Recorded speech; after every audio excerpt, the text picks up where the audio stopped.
Wildfires are ripping across parts of Los Angeles, leading to at least 11 deaths, burning down hundreds of buildings, and prompting evacuation orders for tens of thousands across the county. Weather conditions and the underlying impact of climate change are expected to continue fanning the flames for days to come, and there is intense scrutiny of officials' preparedness for the disaster in Los Angeles County. 1,000 people are under evacuation orders as of Friday. Many of them fled their homes with just the belongings they could carry. 1,000 residents are under evacuation warning, meaning they may need to leave their homes soon. More than 10,000 buildings have been razed by the fires, which are the most destructive in the history of further 60. Palisades, the first fire to erupt on Tuesday and the biggest in the region, which could become the most destructive fire in state history. Eaton. It has struck the northern part of Los Angeles, blazing through cities such as Altadena, as the second biggest fire in the area, burning nearly 14. Hearst. Located just north of San Fernando, it began burning on Tuesday night and has grown to 771 acres and is 70% contained. Lydia.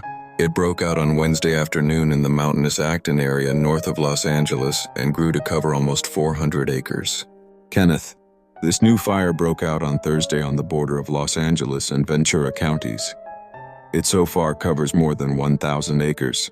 The fire started on Friday, blazing through Cessna Boulevard, north of Meadowlark Avenue and Granada Hills areas. A combination of an exceptionally dry period. Downtown Los Angeles has only received 0.16 inches, 0.4 cm of rain since October, and powerful offshore gusts known as the Santa Ana winds have created ripe conditions for wildfires.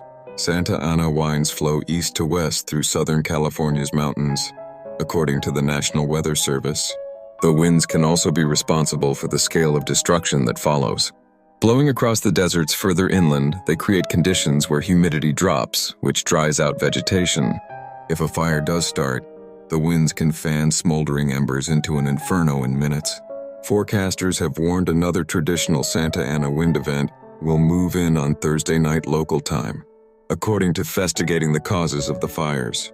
If it is determined that there is a man-made and intentional setting of any of the fires involved in this situation, the people who committed this arson will be arrested.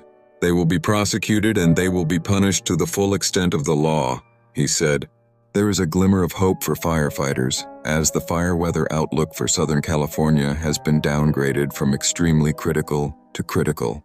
Although strong winds and lack of rain are driving the blazes, experts say climate change is altering the background conditions and increasing the likelihood of such fires.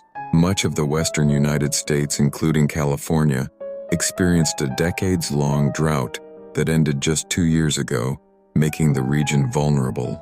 Whiplash swings between dry and wet periods in recent years created a massive amount of tinder dry vegetation that was ready to burn. U.S. government research is unequivocal in linking climate change to larger and more severe wildfires in the western U.S. Climate change, including increased heat, extended drought, and a thirsty atmosphere, has been a key driver in increasing the risk and extent of wildfire.